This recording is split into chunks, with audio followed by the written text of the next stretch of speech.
एक गांव में रामलाल नाम का किसान अपनी पत्नी और 4 लड़कों के साथ रहता था। रामलाल खेतों में मेहनत करके अपने परिवार का पेट पालता, लेकिन उसके चारों लड़के बहुत आलसी थे, जो गांव में वैसे ही इधर उधर घूमते रहते।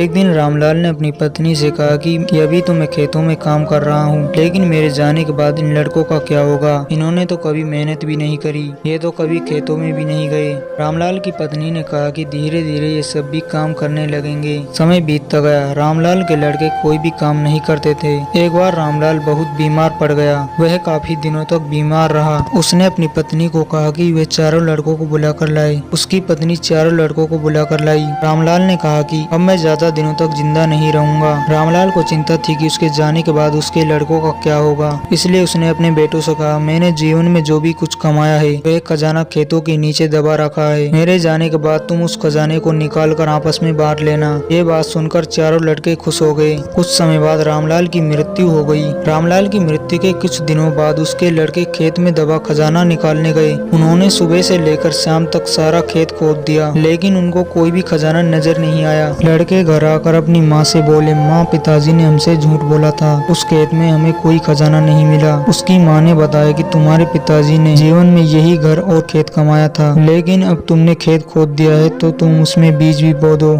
इसके बाद लड़कों ने बीज बोए और माँ के कहे अनुसार उसमें पानी देते गए। कुछ समय बाद फसल पककर तैयार हो गई, जिसको बेचकर लड़कों को अच्छा मुनाफा हुआ, जिसे लेकर वे अपनी माँ के पास पहुँचे। माँ ने कहा कि तुम्हारी मेहनत ही तुम्हारा असली खजाना है। यही बात तुमको तुम्हारे पिताजी समझाना चाहते थे। मोरल ऑफ द स्टोरी, हमें आलस्य को त्याग कर मेहनत करना चाहिए। मेहनत ही इंसान की असली दौलत है।